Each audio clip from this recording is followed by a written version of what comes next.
frères et sœurs, nous allons regarder un sujet qui est le veau d'or. Pourquoi je partage ce sujet? Parce que c'est en fait, j'ai découvert pas mal de choses et je voudrais partager parce que là-dedans, il y a beaucoup d'éléments. D'éléments par rapport à la grâce, par rapport à la croix, par rapport à la résurrection, par rapport qu'est-ce que le veau d'or, évidemment, et toutes les choses prophétiques qui s'y cachent. Et évidemment, ça sert aussi pour détruire certaines doctrines. Voilà. Comme le fait que, est-ce que c'est le peuple le Messie? Voilà, parce qu'en fait, certains aujourd'hui disent que c'est le peuple et non un homme. Le symbole de la croix, il y a dedans. Aujourd'hui, beaucoup disent que c'est juste un arbre. Et démontrer bien que c'est bien Yeshua et le symbole de la résurrection au mont Sinaï. Également, c'est quoi le nouveau veau d'or aujourd'hui? Donc, il y a encore pas mal de choses. Voilà, c'est un mystère que je vais dévoiler ici. Comment ça se fait que Moïse avait des cornes?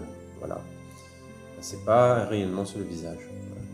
Donc, on va regarder ensemble et je vais te montrer les passages. Donc, on va regarder Exode 32. On va lire, je lis jusqu'à le 6. Quand le peuple vit que Moshe tardait à descendre de la montagne, le peuple se rassembla autour d'Aaron et lui dit « Lève-toi, fais-nous des Élohim qui marchent devant nous. Car quant à ce Moshe, cet homme qui nous a fait monter de la terre d'Égypte, nous ne savons ce qui lui est arrivé. » Aaron leur dit « Mettez en pièces les anneaux d'or qui sont aux oreilles de vos femmes, de vos fils et de vos filles, et apportez-les-moi. » Tout le peuple mit en pièces les anneaux d'or qui étaient à leurs oreilles, et ils les apportèrent à Aaron. Ayant pris l'or de leurs mains, il le façonna au ciseau pour en faire un veau, en métal fondu. Et ils dirent, voici tes Élohim Israël qui t'ont fait monter de la terre d'Égypte. Lorsqu'Aaron vit cela, il bâtit un autel devant le veau et cria en disant, demain, il y aura une fête pour Jéhovah. Le lendemain, s'étant levé de bon matin, ils firent monter des holocaustes et présentèrent des offrandes de paix. Et le peuple s'assit pour manger, pour boire, puis ils se levèrent pour jouer. Alors, on a toujours su que le veau d'or, c'était apparemment un dieu égyptien. Et pour certains, un symbole d'idolâtrie. Dans cette vidéo, en fait, je vais vous démontrer autre chose. Qu'est-ce que c'est que vraiment ce veau d'or? Donc, on ne va pas attendre longtemps. Alors, nous savons que l'Éternel, Jéhovah, à travers son fils bien-aimé Yeshua, est aussi connu sous le nom du l'alpha et l'oméga, l'Aleph Tav, le premier et le dernier, le commencement et la fin. Et Aleph Tav, c'est de l'hébreu, d'accord? Et on va voir justement pourquoi le veau d'or. Qu'est-ce que c'est réellement que le veau d'or et pourquoi cette image du veau d'or? Alors, on ne va pas attendre longtemps. Donc, on sait que Aleph Tav en hébreu, ça donne ceci avec l'hébreu. Mais le problème, c'est que c'est de l'hébreu moderne. Il faut savoir que dans le temps de Yeshua, cet hébreu n'existait pas. Et il existait un hébreu différent. Et même au temps de Moïse, l'hébreu était aussi différent. Et du coup, si vous faites vos propres recherches, que je conseille de faire, on va vérifier à quoi ressemblait l'hébreu dans le temps de Yeshua. Donc on voit ici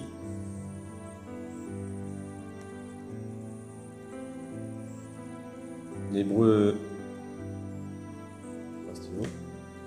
phénicien, paléo-hébraïque, et araméen.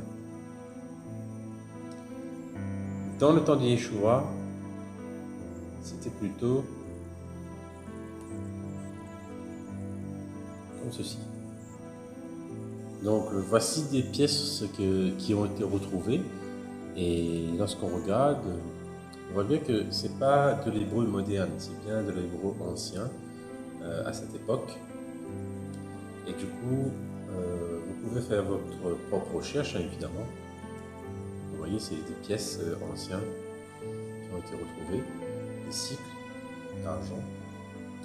Et quand on revient dans le paléo-hébreu, vous voyez ici c'est l'Aleph. Si on tourne vers la droite, ça fait un A, alpha, comme alpha et oméga. Et si on tourne de l'autre côté, ça fait comme ça. Pourquoi je montre ça? Parce qu'en fait, l'ancienne écriture était proto-sinaïtique. C'était une tête de bœuf. Voilà la vérité, c'est que Aleph est une tête de bœuf. Et si on regarde justement le paléo-hébreu, vous verrez comme ça, c'est une tête de bœuf simplifiée. Extraordinaire, hein? Alors, si on connaît que Yeshua, voilà, le Père à travers Yeshua est Aleph Tav. Aleph, tête de veau. Tav, c'est le symbole de la croix. Dans le temps de Yeshua, c'était un X. Mais dans le temps proto-sinaïtique, c'est une croix, comme le sacrifice. Et parfois, vous pouvez trouver comme ça, mais le symbole était bien une croix. Le signe de la croix. Voilà la vérité, c'est que Aleph Tav est la tête de bœuf et une croix. C'est pour cela qu'en fin de compte, quand on regarde le Deutéronome 32, Aaron a bien dit, hein, demain il y aura une fête pour Jéhovah. Il n'a pas dit on fera une fête pour le dieu païen, le dieu égyptien, etc., etc. Non, non, c'est bien Jéhovah. Quand on va dans l'hébreu, c'est bien écrit le nom de l'Éternel. Donc on voit bien que le peuple s'était levé de bon matin et fait démonter des holocaustes et présenter des offrandes de paix. Mais malheureusement, c'est que le symbole de la lèvre, c'est-à-dire le bœuf, le veau, c'est interdit de le représenter. D'accord? Et justement, là où je vous ai montré que dans la lèvre, il y a la lèvre Tav. Et la Tav, c'est la croix. Eux, ils ont représenté la lèvre, le veau. Et dans toute la vidéo, je vais vous démontrer que c'est bien le veau par rapport à Aleph et non un dieu égyptien.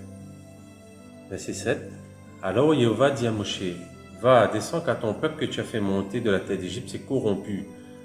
Ils se sont promptement détournés de la voie que je leur avais ordonnée. Ils se sont fait un veau au métal fondu. Ils se sont prosternés devant lui. Lui, ils ont fait des sacrifices puis ont dit, voici tes Elohim Israël qui t'ont fait monter de la terre d'Égypte. Jéhovah dit encore à Moshe, j'ai regardé ce peuple, et voici c'est un peuple court-raide. Maintenant laisse-moi faire, ma colère s'embrasera contre eux et je le consumerai. Mais je te ferai devenir une grande nation. Donc, si on part dans le raisonnement que je vous expliquais par rapport au fait que ce soit la lèvre Tav, le peuple d'Israël a fait une représentation d'un bœuf, c'est-à-dire de la lèvre. Et ce que je vais vous démontrer par la suite, c'est une chose prophétique. Donc, s'ils ont fait une représentation des choses célestes prophétiques, est-ce qu'on retrouve ça dans les commandements de l'Éternel?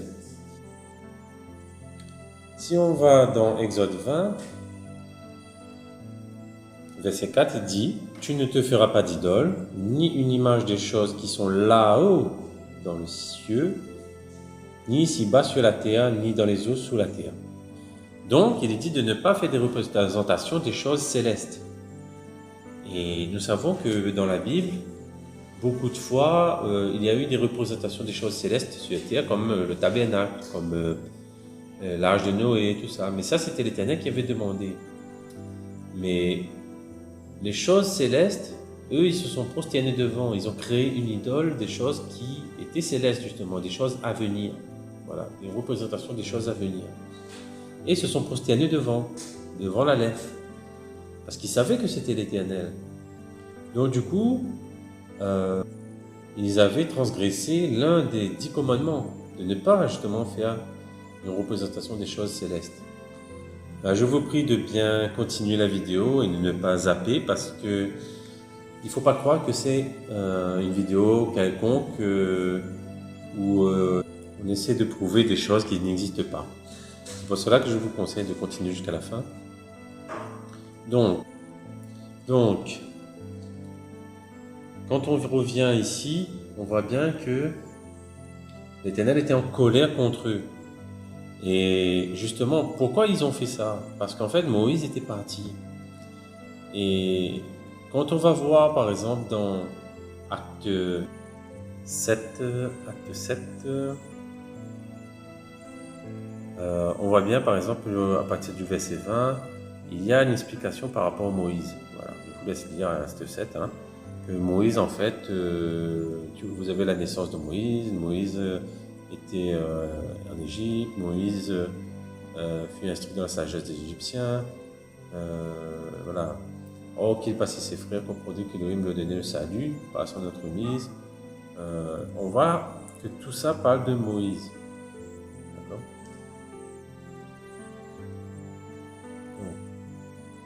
Ici, vous voyez que Moïse a toujours été rejeté par son peuple. Je vous laisse lire dans Acte 7. Et ici, à un moment donné, on arrive, on dit bien que c'est ce Moïse, Moshe, qui a dit aux fils d'Israël, le Seigneur, votre Elohim, vous suscitera d'entre vos frères un prophète comme moi, écoutez-le. C'est lui qui, lors de l'assemblée du désert, étant avec l'ange qui lui parlait sur la montagne de Sinaï, et avec nos pères, reçut les paroles de vie pour nous les donner. À qui nos pères ne voulaient pas obéir, mais les rejetèrent et tournèrent leur cœur vers l'Égypte.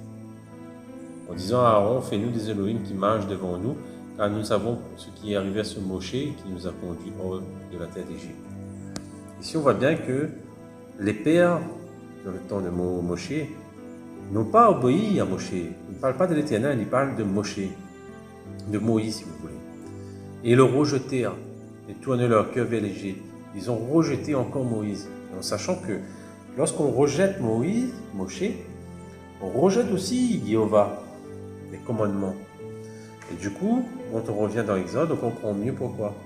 Parce que quand on regarde au verset 1 du chapitre 32, il dit bien vers la fin, « Quant à ce Moshe, cet homme qui nous a fait monter de la terre d'Égypte, nous ne savons ce qui lui est arrivé. » Comme ils murmuraient tout souvent contre Moïse, ils ont vu que Moïse ne revenait pas, donc ils ont profité de la situation pour dire, voilà, nous voulons un Dieu à notre image, si vous voulez. Mais ce Dieu, ce n'est pas un Dieu païen. Il voulait une représentation du Tout-Puissant, mais selon la chair. Il faut savoir que le peuple était encore charnel à ce moment. Il voulait un truc, une statue pour adorer comme il faisait au temps d'Égypte. Donc, ils se sont créés ce veau d'or-là, qui représente la lèvre. Et on va continuer. On a vu en bas que l'Éternel a vu leur transgression de la Torah, parce qu'en fait, comme il ne suivait plus Moïse, Moshe, il ne gardait plus la Torah, les 10 commandements aussi. Donc, il faut savoir que s'ils désobéissent aux commandements à travers Moshe, ils désobéissent à Jéhovah. C'est pour cela que le deuxième commandement dit de ne pas faire d'image des choses célestes. Et ils ont fait ces choses célestes. Et je vais vous prouver par la suite que c'est bien quelque chose de céleste. Ce n'est pas un dieu égyptien. Mais en même temps, je vais vous expliquer aussi la compréhension du fait que Moïse, Moshe, est une image des choses à venir lui-même, qui représente Yeshua. Et justement, c'est ça qui est important à savoir. Quand on lit depuis Exode 32, 1 jusqu'à le 6, le peuple s'est créé un veau d'or.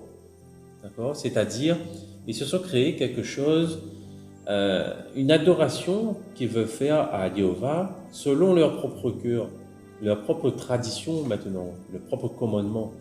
Ils ne se sont pas appuyés sur les commandements de Jéhovah pour comment l'adorer. Ils ont créé leur propre idole de comment adorer Jéhovah. Et vous comprendrez au fur et à mesure. Donc, qu'est-ce qui s'est passé? Dans le temps de Yeshua, c'est la même chose. Ils se sont créés un veau d'or. Et ce veau d'or, je vous donne le mille, ce sont les traditions des hommes. Voilà.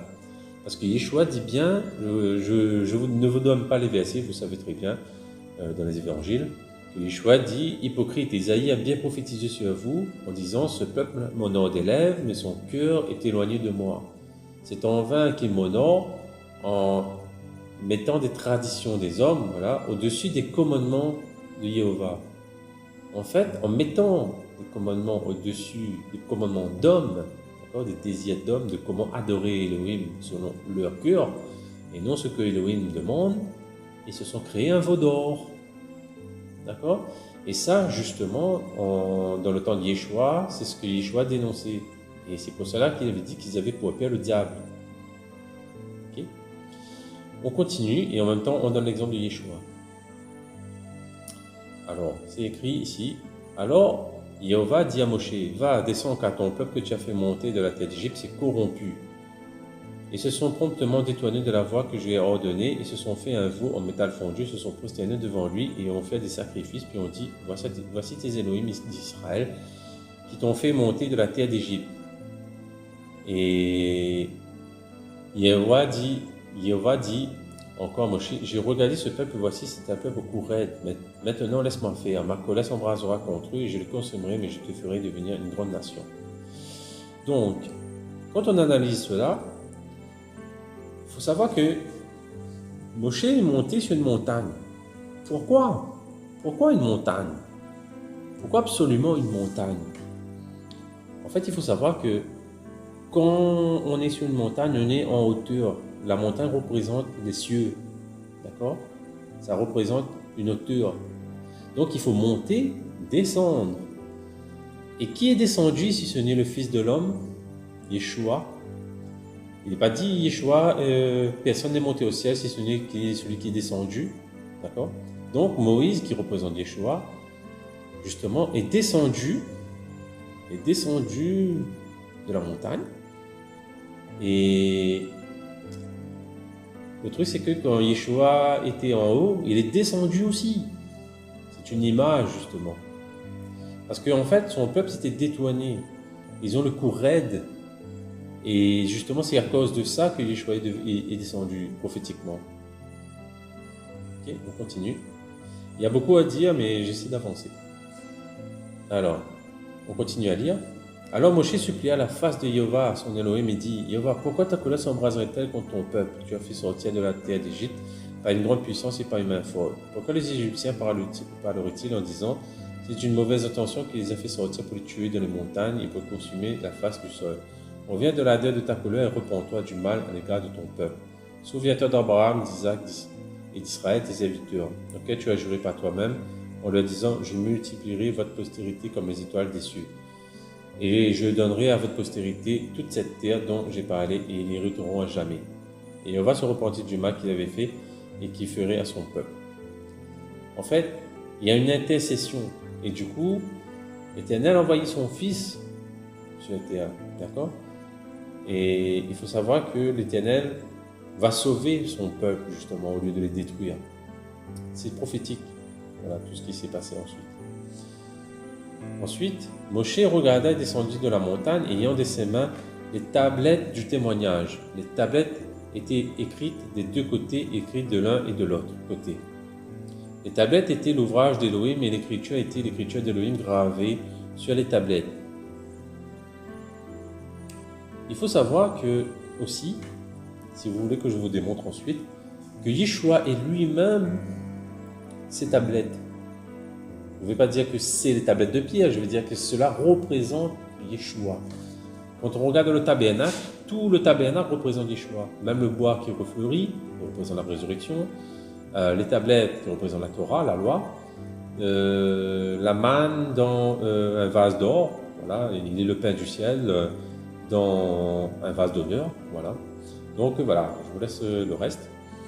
Et justement, ces commandements le représentent.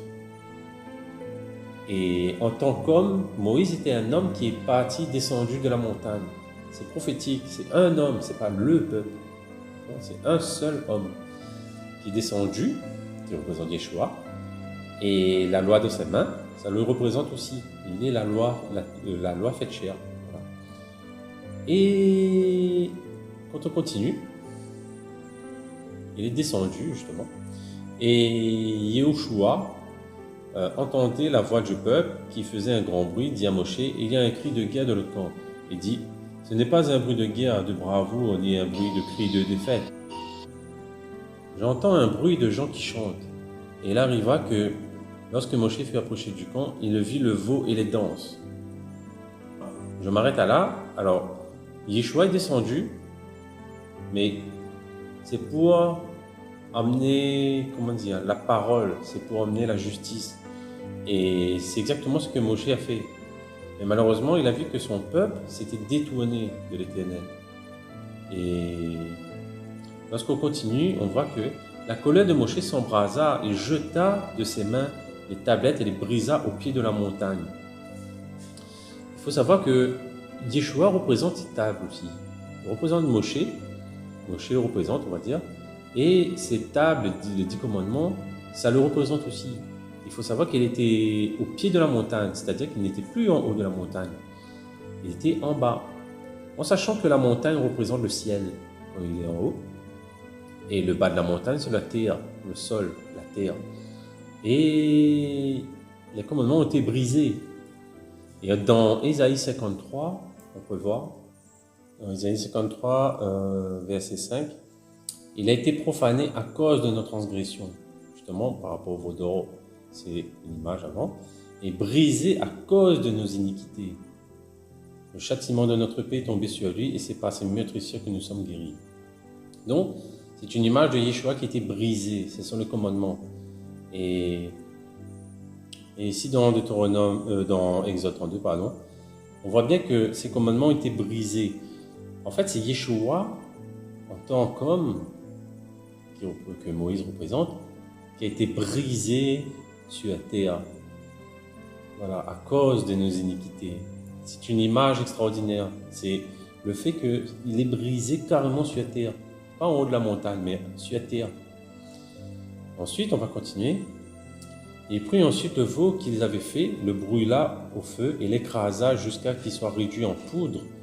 Il répandit cette poudre dans l'eau et la fit boire aux fils d'Israël. Et c'est là que c'est extraordinaire. Pourquoi, justement? Cela confirme bien que le veau d'or représente la lèpre, le veau prophétique. Pourquoi? Eh bien parce qu'ils ont pris ce veau, ils ont réduit en cendres, d'accord?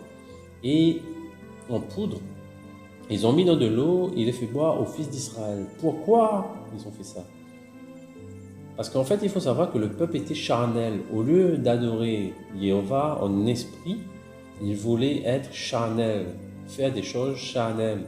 Ils ont fait une idole, une statue pour se prosterner devant à leur manière, adorer Jéhovah à leur manière, c'est-à-dire charnellement. Et qui va aujourd'hui aux traditions des hommes au lieu des commandements d'Élohim, que comment l'aimer lui selon notre propre volonté et non selon l'esprit, dans l'obéissance à ses commandements. Et ce veau-là, qui représente l'adoration charnelle, a été réduit en poudre. Ce n'est pas un hasard parce que ce veau représente la lèpre. C'est une chose prophétique qu'il ne fallait pas reproduire cité dans les commandements, de ne pas faire des choses célestes, des statues pour se prosterner devant. Et pourquoi exactement en poudre et mis dans l'eau? Pourquoi ce veau-là? Nous allons voir justement que ce veau était prophétique, mais en esprit, et non selon leur propre raisonnement humain de faire de statues. Où on peut retrouver justement ce veau? Nous allons voir dans Nombre 19. Nombre 19. La vache rousse et l'eau de purification. Voilà la chose prophétique qu'ils avaient représentée et qui était interdite justement. Pourquoi? Parce que c'était prophétique, il fallait faire la vache rousse et l'eau de purification. On va lire. Jéhovah parla à Moshe et à Aaron en disant, voici le statut de la Torah que Jéhovah a ordonné en disant, parle aux enfants d'Israël et qui t'amène une jeune vache rousse entière, sans défaut, et qui n'ait pas porté le joug. Imaginez Yeshua en même temps que je parle. vous la donnerez à Éléazar, le prêtre, et qui la fera sortir hors du camp. D'accord? Il faut savoir que Yeshua a été sacrifié hors du camp. Yeshua représente la vache rousse, et on va voir une preuve aussi dans Hébreu, que Yeshua représente la vache rousse. Et justement, tout ça a été prophétique. Tout ça a été prophétique. Alors tu iras en sa présence. Et Éléazar, le prêtre, prendra de son sang avec son doigt et l'aspergera 7 fois et de son sang devant les faces de la tente d'assignation. On brûlera la jeune vache dans sa présence, on brûlera sa peau, sa chair, son sang et ses excréments. Cela représente justement le sacrifice de Yeshua sur la croix. Et c'est pas ça que je voulais montrer, justement. Le prêtre prendra du bois de cèdre, de l'hysope et de l'écarlate, de cochenille et les jettera dans le feu où sera brûlée la jeune vache. Le prêtre lavera ses vêtements et son corps avec de l'eau. Après cela, il rentrera dans le camp. Le prêtre sera impur jusqu'au soir. Celui qui l'aura brûlé lavera ses vêtements dans l'eau. Il lavera aussi dans l'eau son corps et il sera impur jusqu'au soir. Un homme pur recueillera les cendres de la jeune vache.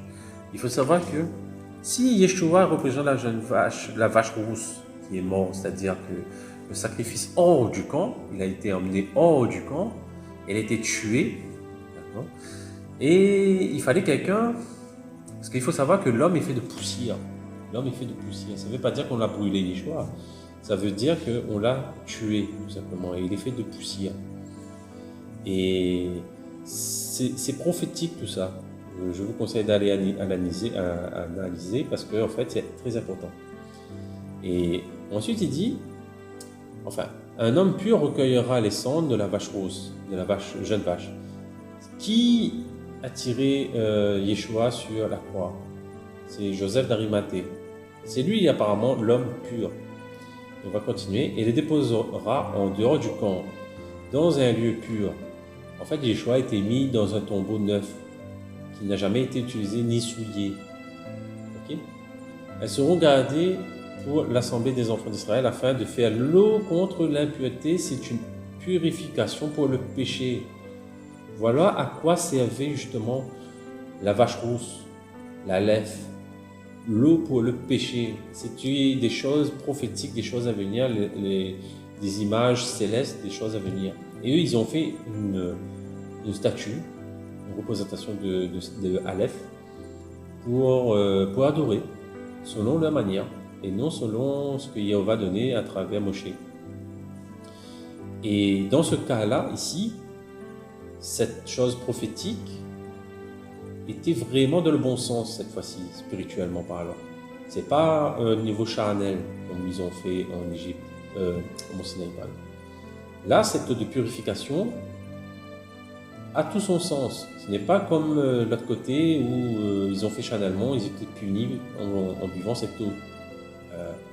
Mais là, c'est la vraie vache rousse. C'était prophétique. Et puis vous allez dire, voilà, celui qui recueillera le cendre, tout ça, sera impur. Et par exemple, on lit en verset 15, il dit aussi tout vase découvert sur lequel il n'y aura pas de couvercle attaché sera impur. C'est-à-dire que là, l'endroit où on a mis Yeshua, il fallait être couvert, fermé. Et est-ce que c'était fermé? Oui, avec une pierre qui était juste devant le tombeau, boucher le tombeau. Donc, tout s'est déroulé comme il fallait. Et c'est pour ça que si on regarde dans Hébreu 9, à partir du 11, 12, 13, la vache rousse, c'était une image des choses aussi, lui, à venir. Donc, il y a eu en représentation d'Aleph des choses à venir qu'ils ont mal fait, évidemment, par rapport au d'or. Donc, la vache rousse, c'était réellement les choses qui devaient venir par rapport à la purification qu'eux, ils ont fait. Mais c'est aussi une chose, des choses à venir en Yeshua. Et si on lit dans Hébreu 9, à partir du 11, « Mais Mashiach est survenu grand prêtre des bonnes choses à venir, à travers le tabernacle plus grand et plus parfait, qui n'est pas fait par la main de l'homme, c'est-à-dire qui n'est pas de cette création. Et il est entré une fois pour toutes dans les lieux saints, non à travers le sang des veaux ou des boucs, mais à travers de son propre sang, ayant trouvé la rédemption éternelle. Car si le sang des taureaux et des boucs, et surtout, est la cendre d'une génisse, c'est bien le sacrifice, hein, dont on purifie par expiation ceux qui sont impurs, sanctifie quant à la pureté de la chair. Combien plus le sang du Mashiach, qui par le moyen de l'Esprit éternel s'est offert lui-même à Elohim, sans défaut purifiera-t-il votre conscience des œuvres mortes pour servir l'Elohim vivant. On voit bien ici que cela représente Yeshua, justement cette histoire de cendre de génisse d'une vache rousse. C'était bien prophétique, c'était par rapport à Yeshua. Mais eux, ils avaient fait ça au Mont Sinaï, charnellement. Et quand on revient à Exode 32, au verset 20, il prit ensuite le veau qu'il avait fait, le brûla au feu, et l'écrasa jusqu'à ce qu'il soit réduit en poudre. Il répandit cette poudre dans de l'eau, et il la fit boire aux fils d'Israël. C'était une punition. Parce qu'ils avaient fait des choses, des représentations des choses célestes à venir, qui étaient encore à venir, parce qu'en fait, il fallait la vache rousse, et la vache rousse représente Yeshua, le sacrifice. C'était interdit de faire ces représentations des choses célestes. Et eux, ils ont fait ça. Et évidemment, comme je vous ai montré, Aleph, c'est le bœuf, et le Tav, le commencement et la fin, l'alpha, l'oméga, l'Aleph et le Tav, c'est la croix, le symbole de la croix.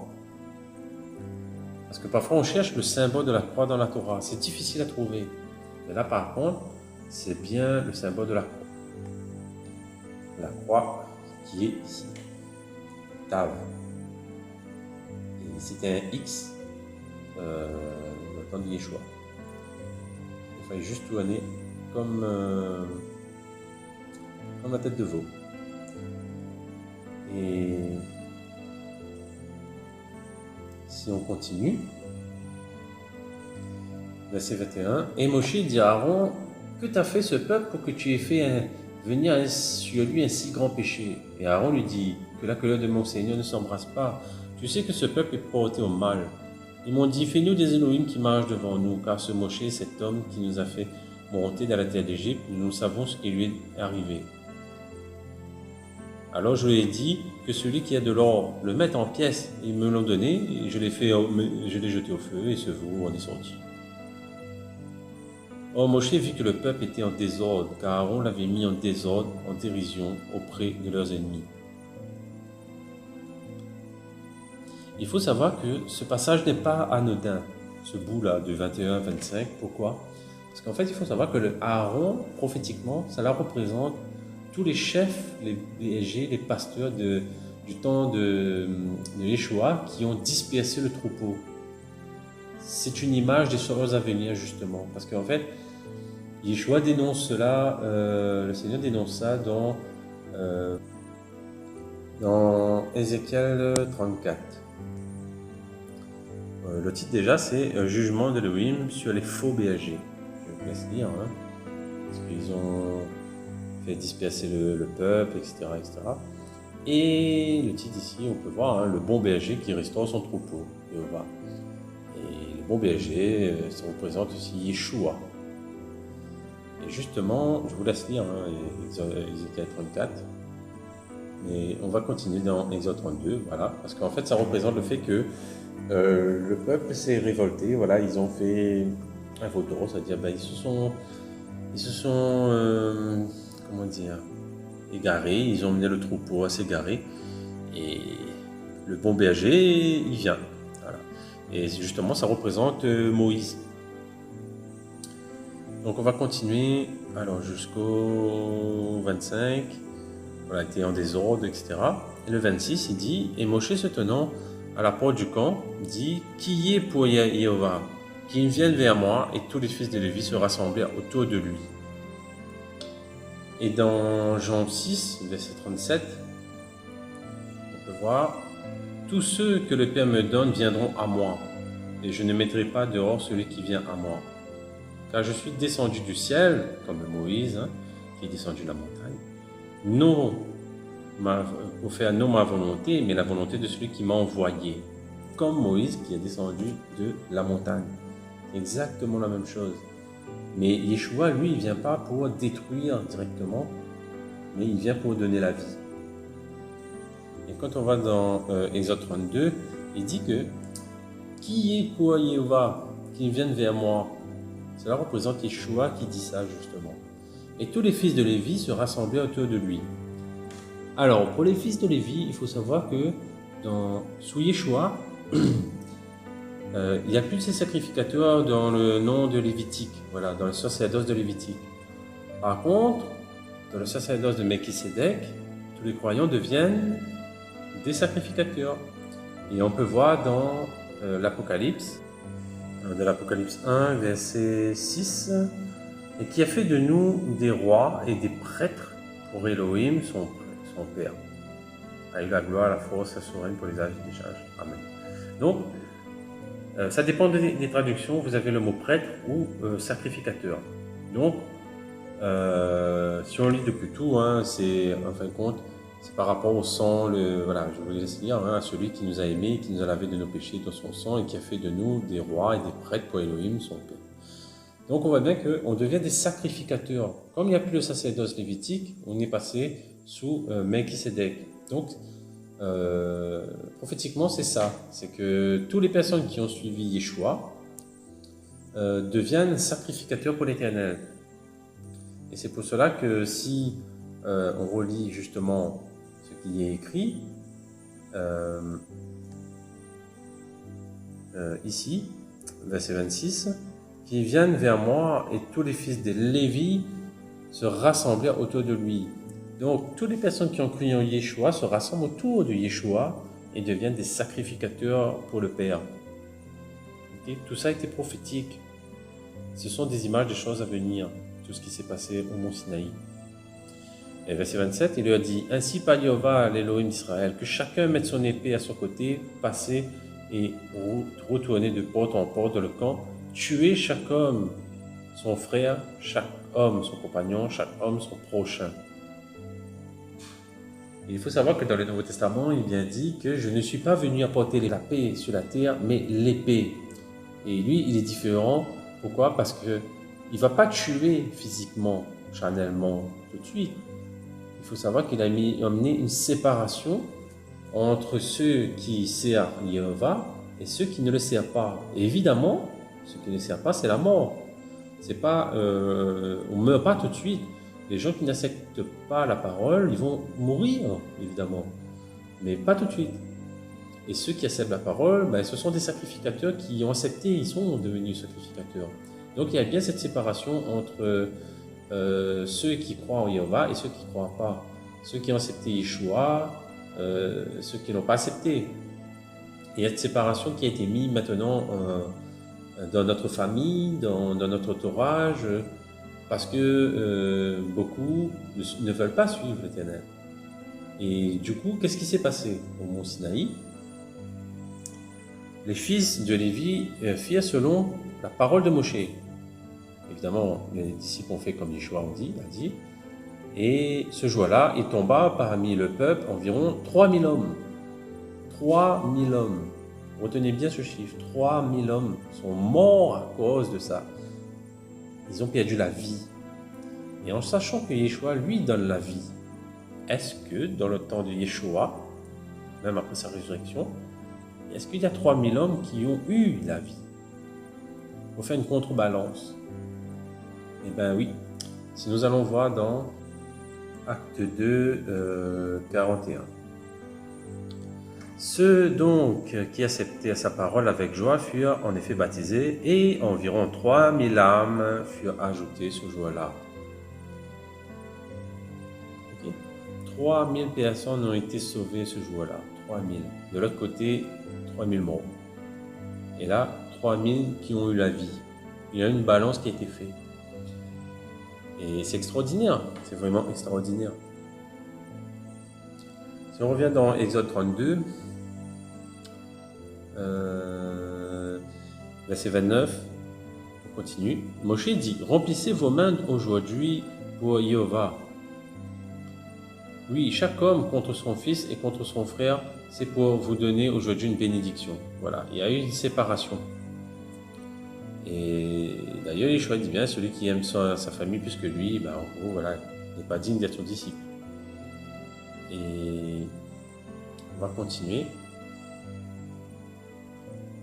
Le lendemain, Moshe dit au peuple, vous avez commis un grand péché, mais je monterai vers Jéhovah et peut-être je ferai propitiation pour votre péché.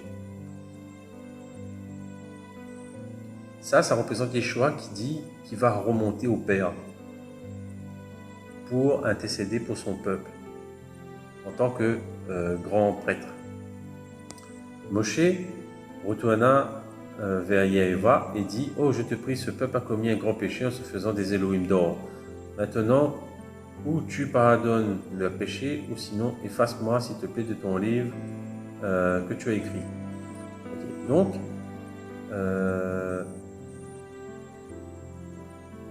là, Moshe est déjà monté. Mais nous allons voir, par exemple, dans Exode 34. Alors, dans Exode 34, verset 1, il dit, Jéhovah dit à Moshe, taille-toi même 2 tablettes de pierre comme les premières, et j'écrirai sur ces tablettes les paroles qui étaient sur les premières tablettes que tu as brisées. Donc, ici, c'est plus un renouvellement de l'alliance, justement, à travers Yeshua, où l'Éternel dit qu'il va mettre les lois sur leur cœur, cette fois-ci. Et comme Moshe avait brisé les commandements sur la terre, ça représente Yeshua qui était brisé sur la terre. Si Yeshua représente ces tablettes, il faut que des tablettes remontent. Et ça reste toujours Yeshua. Ça veut dire quoi? Ça veut dire que Moïse, qui représente Yeshua, a fait ça. Il va remonter avec ses tablettes vierges. Et c'est le renouvellement de l'alliance. Un renouvellement. Il reprend vie, justement. Au lieu d'être condamné, il va reprendre vie et il va prendre des tablettes neuves. Et il va remonter. Et c'est un renouvellement de l'alliance. Parce qu'en fait, au lieu d'être détruit, voilà. Et si on lit le verset 2, et sois prêt au matin et monte au matin sur la montagne de Sinaï et présente-toi là devant moi sur le haut de la montagne. Mais que personne ne monte avec toi, que personne même ne paraisse sur toute la montagne, que ni petit ni gros ne pèse sur cette montagne. Moshe tailla 2 tables de pierre, comme le premier se leva de bon matin et monta sur la montagne de Sinaï, comme Jéhovah lui-même l'avait ordonné. Et il prit dans sa main les 2 tablettes de pierre. Il faut savoir que Yeshua est remonté. Il est remonté, si on voit bien dans Acte 1, 11. Et dire, homme galiléen, pourquoi alors, on va dire le 10. Et comme ils avaient les yeux fixés vers le ciel, alors même avant, hein, le 9, et après qu'ils eurent dit ces choses, pendant qu'ils regardaient, ils furent élevés, et une nuée le prit et l'emporta de devant leurs yeux. Et comme ils avaient les yeux fixés vers le ciel, pendant qu'ils s'en allaient, voici 2 hommes en vêtements blancs se présentaient devant eux et dirent, hommes galiléens, pourquoi vous tenez-vous là en regardant le ciel? C'est Yeshua qui a été enlevé au ciel du milieu de vous, viendra de la même manière que vous l'avez vu en allant au ciel. Donc, cela représente justement Moïse qui remonte vers la montagne, vers le Père. Donc, on a vu, Moïse est descendu, il a brisé les commandements, Yeshua est descendu sur la terre, il a été brisé à cause de leurs iniquités. Il a eu un renouvellement de l'alliance, il est remonté dans le Nouveau Testament. Hein. Donc ça représente Moïse qui remonte avec ce renouvellement. On va repartir dans Exode 34. Donc on va continuer. Alors, on revient au 3. Que personne ne monte avec toi. Que personne même ne paraisse sur toute la montagne. Que ni petit ni gros bétail ne pèse sur cette montagne. Un frère m'avait dit, justement, le frère Julien, que par rapport aux petits, au gros bétail qui ne pèse plus sur cette montagne, cela représente qu'il n'y aura plus de sacrifice d'animaux, ce qui est probable. Donc, ce n'est plus des sacrifices d'animaux, mais c'est en Yeshua, justement, prophétiquement, que, par son verset, que nous avons la vie, et non à travers encore des sacrifices de Lévitique. Ça représente la fin du Lévitique, en fait. Donc, verset 4, Moshe tailla 2 tablettes de pierre comme les premiers, se leva de bon matin, voilà, il continua. Alors, et Jéhovah descendit dans la nuée et s'arrêta là avec lui et cria le nom de Jéhovah. Et Jéhovah passa devant lui en proclamant Jéhovah, Jéhovah, le Hel compatissant, miséricordieux, lent à la colère, grand en bonté et fidélité, qui conserve sa bonté jusqu'à mi-génération, pardonnant l'iniquité. Voilà, on va continuer. Il y a plein de choses à dire, je vous laisse analyser tout ça, parce que maintenant vous savez comment regarder ça. On va continuer. Alors, depuis le 10, il parle de l'alliance justement. Voici, je traite l'alliance devant tout le peuple, je ferai des merveilles, tout ça. C'est la nouvelle alliance dans Ézéchiel 36 par rapport de mettre les lois dans le cœur, et plus sur les tables de pierre évidemment, mais dans le cœur. Et cela représente encore dans le temps de Moïse, justement, les tables de pierre. Mais prophétiquement, justement, par rapport à Yeshua, c'est les lois dans le cœur. Et justement, il a envoyé le consolateur justement pour nous apprendre en ce qui concerne le péché, la justice et le jugement. Je vous laisse lire, prendre le temps. Et ensuite, il y a tout le renouvellement par rapport aux fêtes, le Shabbat, etc. Et ensuite, vous avez... Et au verset 28, et il resta là avec Jéhovah 40 jours et 40 nuits sans manger de pain et sans boire d'eau, écrivit sur le tablet les paroles de l'Alliance et les 10 paroles. Yeshua avait dit à ses disciples qu'il ne boirait plus du fruit de la vigne jusqu'à ce qu'il le boira avec eux dans le royaume à venir. Également, après sa résurrection, il a mangé avec les disciples. Mais voilà, maintenant il est reparti. Il est auprès du Père. Et du coup, il mange pas. Il mange pas, il boit pas. Ben, c'est comme ça. Comme Moïse était auprès de l'Éternel, ben, c'est comme ça. Donc, Yeshua est auprès du Père pour intercéder pour nous. Évidemment, je pense qu'il y a une histoire d'espace-temps, des trucs comme ça par rapport à la nourriture, je sais pas. Et si on continue par rapport au verset 29, « Or, il arriva que lorsque Moshe descendit de la montagne de Sinaï, les 2 tablettes du témoignage étaient dans la main de Moshe. Lorsqu'il descendit de la montagne, Moshe ne savait pas que la peau de sa face envoyait des rayons pendant qu'il parlait avec Elohim. » On va revenir là-dessus. Mais lorsqu'Aaron et tous les fils d'Aaron virent Moshe, voici la peau de sa face envoyait des rayons, et ils eurent peur de s'approcher de lui. Mais Moshe les appela, Aaron et tous les princes de l'assemblée revinrent vers lui, et Moshe parla avec eux. Après quoi, les fils d'Israël s'approchèrent et lui ordonna toutes choses que Jéhovah lui avait dites sur la montagne de Sinaï. Lorsque Moshe eut fini de parler, il mit un voile sur sa face. Quand Moshe entrait vers Jéhovah pour parler avec lui, il ôtait le voile jusqu'à ce qu'il sorte. En sortant, il disait aux fils d'Israël ce qui lui avait été ordonné. Les fils d'Israël regardaient la face de Moshe, car la peau de sa face envoyait des rayons. C'est pourquoi Moshe remettait le voile sur sa face jusqu'à ce qu'il entre pour parler avec Jéhovah. Donc, ici, si on lit directement comme ça dans toutes les versions, ça ne pose pas de problème, son visage rayonnait. Sauf que ce n'était pas le cas dans le temps des traductions d'antan. On va regarder justement, parce que c'était un mystère pour moi depuis que je suis converti. Au début, je me posais la question, pourquoi j'avais trouvé justement le problème, c'était que la peau de son visage rayonnait. Ce mot n'existait pas avant par rapport à rayonner. Et on va voir ensemble, on va voir dans la version Strong. Alors, on va voir dans le Strong, on va descendre. Pour ceux qui ne savent pas, le Strong permet d'avoir les mots en hébreu ou en grec dans le Nouveau Testament, les mots originaux, et d'avoir les définitions des mots. Parce que quand on peut traduire, on peut mettre ce qu'on veut. Mais dans les définitions, vous avez l'original. Par exemple, l'Éternel ici, verset 34, c'est bien écrit Yehovah. Ok. Toi. C'est écrit Yehovah. Mais eux, ils ont mis l'Éternel. Voilà. Vous avez compris. Donc, mais par rapport à la peau qui rayonnait, on va cliquer dessus. Voilà, c'est le mot Karan. On va cliquer dessus pour vérifier.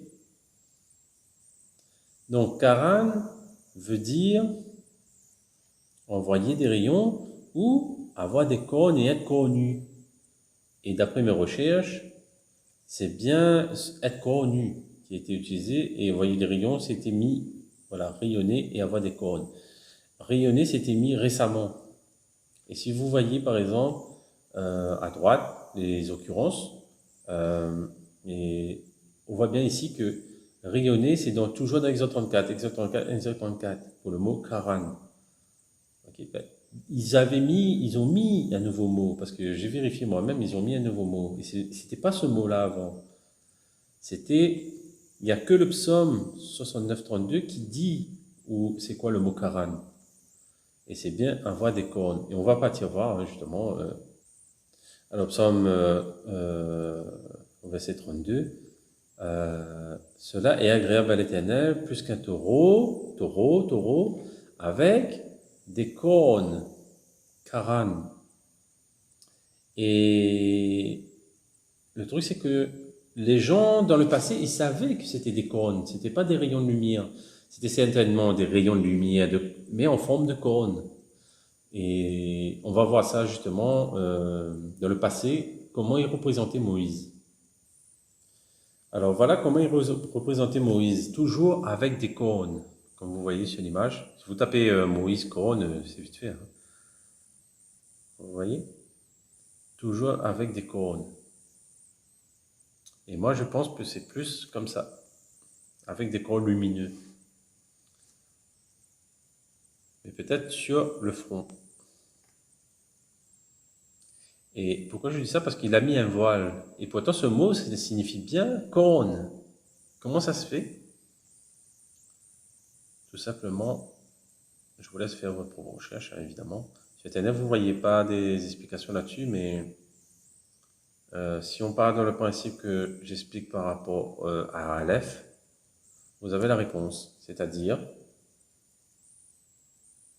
que ce mot-là, corne, n'était pas au hasard. Et certains chercheurs disent bien que c'était bien le mot original. C'était pas comme certains disent aujourd'hui, non, il y a une erreur de traduction. Non, c'est bien le mot original. Et pourquoi? Parce que Moïse est redescendu de la montagne avec des cornes, en tant qu'homme, avec les commandements dans sa main. Qu'est-ce que ça représente? En fait, il faut savoir que, si on part dans le principe que Yeshua est la vache rousse, la victime expiatoire pour le péché, également avec tous les sacrifices par rapport à l'agneau, etc. Il est lui-même victime expiatoire pour le péché. Il est descendu de la montagne avec des cornes. C'était la gloire de l'Éternel pour montrer que Yeshua va revenir dans sa gloire une deuxième fois. Il va revenir une deuxième fois dans la gloire en montrant que c'est lui-même la victime expiatoire pour le péché de son peuple. Et lui-même la Torah faite chair. C'est pour cela que Moïse avait les commandements dans la main et des cornes lumineux, des cornes sur le visage, pour montrer qu'il était la victime expiatoire pour son peuple. Voilà la vérité. C'est qu'en fait, à partir du moment où on comprend ça, on va voir par exemple dans l'Apocalypse, chapitre 1, alors au verset 7, voici, il vient avec les nuées, rappelez-vous au mont Sinaï, et tout œil le verra, même ceux qui l'ont percé, et toutes les tribus de la terre se frapperont les poitrines de chagrin à cause de lui. Oui, Amen. Moi, je suis la Aleph et le Tav, le commencement et la fin, dit le Seigneur qui était et qui vient le Tout-Puissant. Donc, on voit bien que les gens vont voir que c'est bien lui qui a été sacrifié pour nos péchés. C'est bien lui la victime expiatoire. C'est bien lui le Messie qu'ils ont rejeté. Et justement, dans le mont Sinaï, là-bas, Moïse est monté, une fois, parce qu'il fallait monter, il fallait être en haut. Donc, c'est quand il est redescendu, ça représente Yeshua qui est descendu une fois, brisé à cause des iniquités, et remonté, renouvelé, et intercédant auprès du Père à cause de notre transgression. Et il est redescendu dans la gloire, il redescendra dans la gloire en tant que Messie roi. Ils verront que c'est lui la victime expiatoire pour le péché. Donc, Moïse, sur le mont Sinaï, démontre ça, que Yeshua descend 2 fois. Voilà. Et la doctrine qui dit que ce n'est pas un homme, un Messie, qui représente Isaïe 53, mais tout le peuple, cette doctrine est brisée automatiquement. Pourquoi? Parce que prophétiquement, c'est un homme, c'est pas le peuple qui est monté sur la montagne. Et cette montagne était interdite à tout le monde, sauf à un homme, Moïse. Et il est descendu, remonté et descendu. 2 retours, c'est-à-dire descendu une fois, redescendu, mais c'était le même homme. Ce n'est pas non plus la doctrine, il y a 2 messies. Non, c'est le même homme qui est redescendu. Première fois brisé les commandements, deuxième fois dans la gloire avec les commandements en tant que victime expiatoire. Donc, c'est un seul homme, le même homme qui descend du ciel sur la terre. Il n'y a qu'un seul homme qui a fait ça, c'est Yeshua. Et la Tav, la vache, le veau, représente le sacrifice pour le péché, dans son nom même. Et le Tav, c'est la croix, le sacrifice à la croix. Donc, les gens ont fait un veau d'or parce qu'ils étaient charnels et se sont prosternés devant ce veau. C'est de l'idolâtrie. Malgré que c'est prophétique, c'est de l'idolâtrie. Ça ne se fait pas. Et dans le deuxième commandement, il dit de ne pas faire ça, justement. Les représentations des choses célestes. Et il y a aussi le Tav. Ça représente quoi? Une croix. Les gens font des croix, des grandes croix pour se prosterner devant. C'est de l'idolâtrie. Oui, de l'idolâtrie moderne. Une croix en or, une croix en bois, une croix en béton, une croix en n'importe quoi. Les gens se prosternent devant, c'est de l'idolâtrie. Il n'est pas dit de se prosterner devant une croix dans la parole. Il dit d'aimer Jéhovah en esprit et en vérité. La vérité, c'est Yeshua. Donc, il n'est pas dit de se prosterner devant une croix. C'est un nouveau veau d'or. En sachant aussi que faire un veau d'or, c'est adorer Jéhovah selon notre propre chair, notre propre volonté, c'est-à-dire adorer l'Éternel selon notre propre idée ou tradition. Et qu'est-ce qui se passe aujourd'hui? Les gens adorent Jéhovah avec des traditions. Et où on trouve ça chez les Juifs? Dans le Talmud. Du coup, le Talmud lui-même, avec les traditions d'hommes rajoutées avec des vraies coutumes, évidemment, mais avec des traditions, des lois d'hommes rajoutées, ils ont créé un nouveau veau d'or, c'est-à-dire comment adorer Jéhovah selon eux et non selon ce qu'il a dit lui. Et si on va dans, par exemple, cette histoire des enfants d'Aaron, c'est dans, je crois, Nombre 10, si je ne me trompe pas. Voilà, c'est plutôt Lévitique 10. Alors, les fils d'Aaron, Nadab et Abihu, priaient chacun leur encensoir, mirent du feu et placèrent de l'encens dessus. Ils présentèrent devant Jéhovah un feu étranger, ce qu'il ne leur avait pas ordonné. Et le feu sortit de devant Jéhovah et les dévora. Ils moururent devant Jéhovah. Moshe dit à Aaron, c'est ce que avait déclaré Jéhovah en disant, je serai sanctifié par ceux qui s'approchent de moi, et je serai glorifié en présence de tout le peuple, et Aaron se tue. Alors, il faut savoir que il y avait un feu étranger qui a été mis, mais ils n'ont pas utilisé le feu de Jéhovah, c'est-à-dire le feu représente la justice, représente la colère, la justice et le jugement. Et en fait, ça représente la Torah aussi. Et qu'est-ce qui se passe? C'est que eux, ils ont amené leur propre doctrine. Et l'encens, ça veut dire l'adoration. Ils ont mis de l'encensoir, hein, ils mettaient du feu, ils plaçaient de l'encens. L'encens, ça représente bibliquement l'adoration. Ils ont adoré Jéhovah avec des doctrines étrangères, choses qu'il n'avait pas ordonnées. C'est-à-dire, ils ont voulu adorer l'Éternel selon leur propre désir, leur propre volonté, leur propre doctrine, et non ce que l'Éternel avait ordonné. Et c'est la même chose avec le veau d'or. Ils ont fait un veau d'or, ils ont adoré l'Éternel, pourtant Aaron avait dit que c'était bien Jéhovah.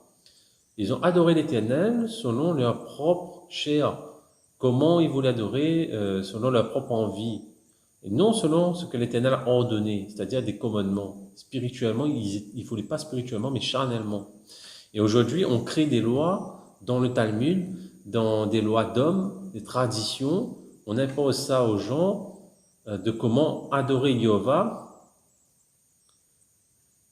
tout en abolissant les commandements de Jéhovah, tout simplement.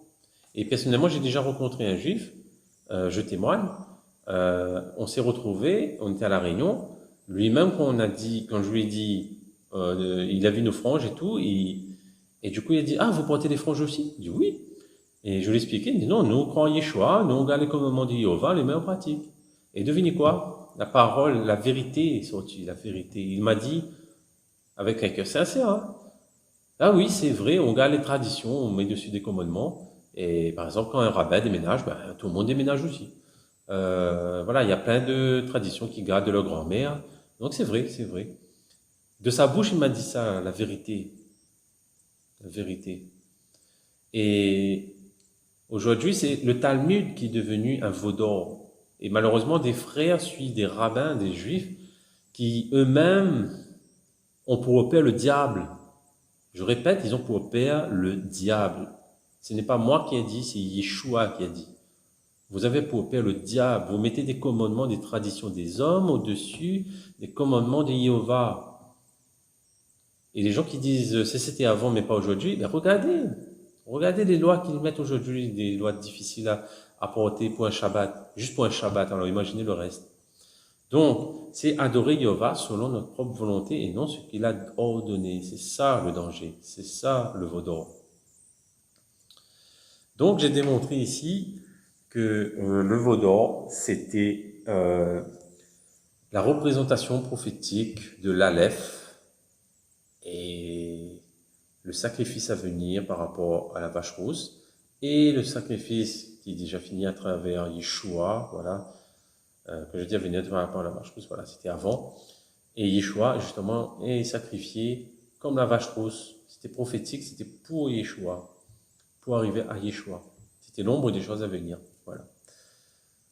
Donc, dans cette vidéo, j'ai prouvé aussi par rapport au corps de Moïse, que beaucoup ne savent pas certainement, que c'était par rapport au fait que Yeshua redescend en tant qu'homme, victime expiatoire pour le péché, portant les commandements en lui, voilà, il porte aussi lui là. Tout était prophétique, tout ça était pour montrer justement que Aleph Tav, ça représente le bœuf, le sacrifice, et la croix.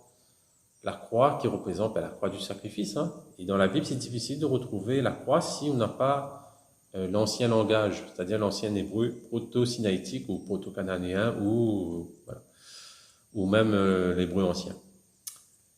Et puis, comme maintenant vous avez tout ça, vous avez aussi, par exemple, dans la Bible, où Jéroboam a fait 2 veaux d'or pour les placer à différents endroits. Ça ne veut pas dire qu'il y a 2 éternels, c'était parce que, il y avait 2 endroits. Et je vous laisse fouiller, hein, évidemment. Il faut analyser, il faut faire des recherches.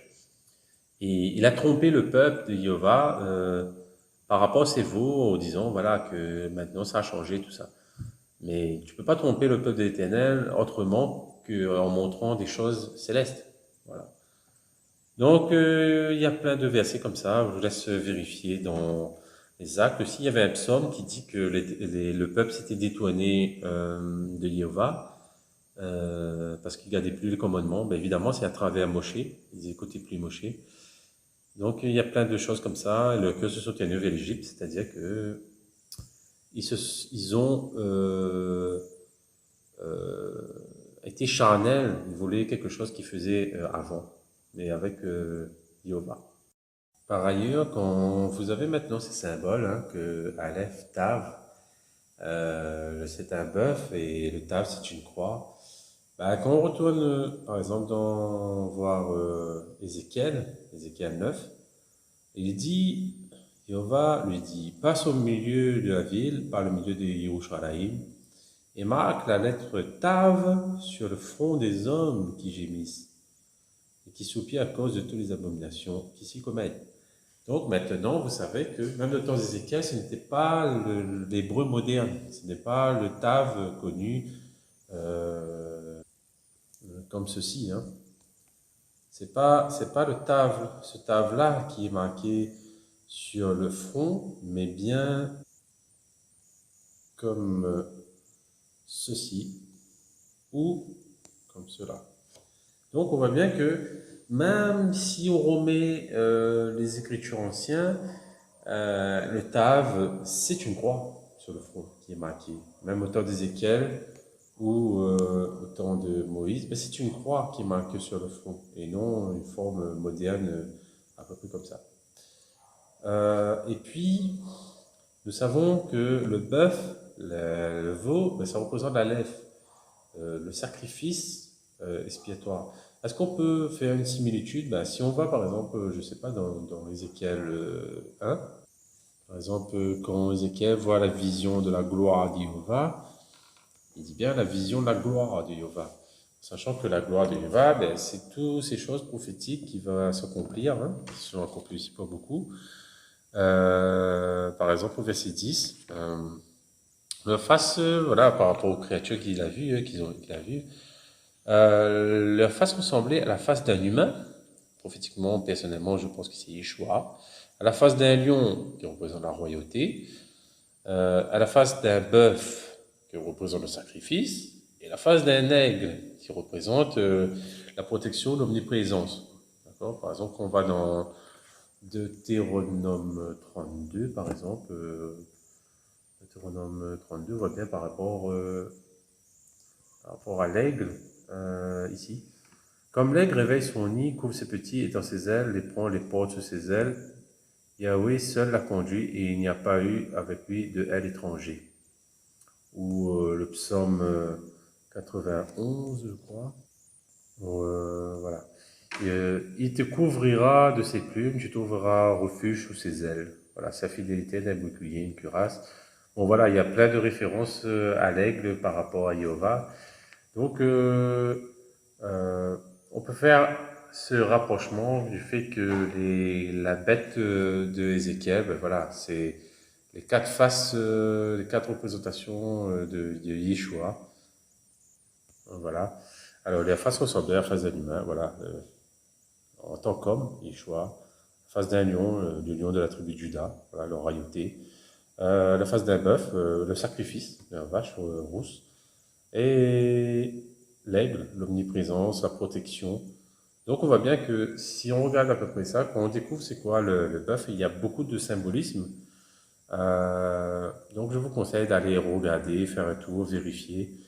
Il y aura des concordances, c'est obligé. Donc j'espère que cet enseignement vous a été utile. Il y a beaucoup de choses à dire, mais là j'ai vraiment été rapide. Hein. J'ai essayé de faire gros. Mais je vous conseille d'aller fouiller en profondeur parce que le judaïsme tient justement sur ce fondement par rapport au mont Sinaï. Et là, on a prouvé beaucoup de choses, beaucoup de choses.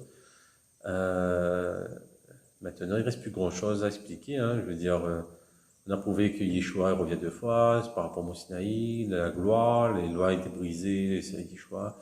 Voilà, vous avez réécouté la vidéo.